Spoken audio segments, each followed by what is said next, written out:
خالی مغزم پر، چرا پرم از تنفر. صف روزگار ورق خورد، با دنیای خالی طرف شد. اینجا طرز فکرها پوچه، خالیه حتی اون کوچه، خالی سفره و توشه، خالی هرچی که توشه. همه رفتن و ما موندیم، از کاروان جا موندیم، درد مردم و ما خوندیم، بچه رو بالالایی خوابوندیم. مادرای سرزمینم، اشکاتونو من نبینم. شب بچت گفت من همینم، کاش تو چشات هیچ وقت غم نبینم. ولی تو این دنیای خالی غم داره حتی ابری که بارید، غم داره حتی اون مرد کاری، غم داره حتی گل بهاری. چرا فقط بگم خالیه؟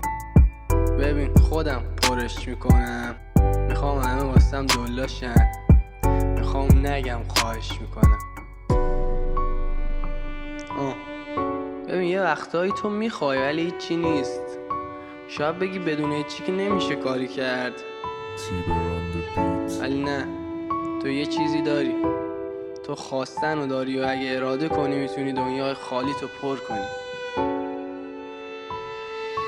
توی دنیای خالی من آره چیزی نمونده بشم دمم پره، توی این مغزای آجر پره، نفهم و زیادن و روزم تاره، همیشه همین بود و هستش بستر، علکی درست میکنی باز درد سر. دنیای خالیه جامم عالیه، بد داغ چاییه همراه با بامیه، اگه یه روزی نبودم اینو تو بفهم، احترام سلوستی ننفهم، همینجوری شملانسی هیچ عقبی، هرچی یاد گرفتی تو بده به بغلی، نشیه رو مثل یه خرف نعملی، تا میتونی بزن جلو حتی از اولی، تا بتونیم برسیم به صدر جدول، اون وقت دلا همه گرم میپرپر.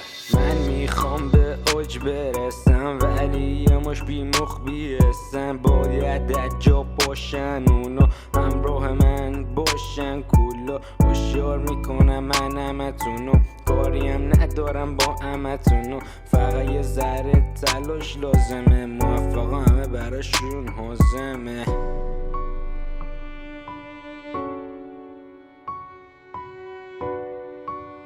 Wish you did it.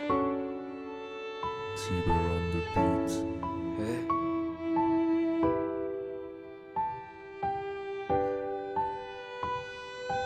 منو مونده کار دارم با تو.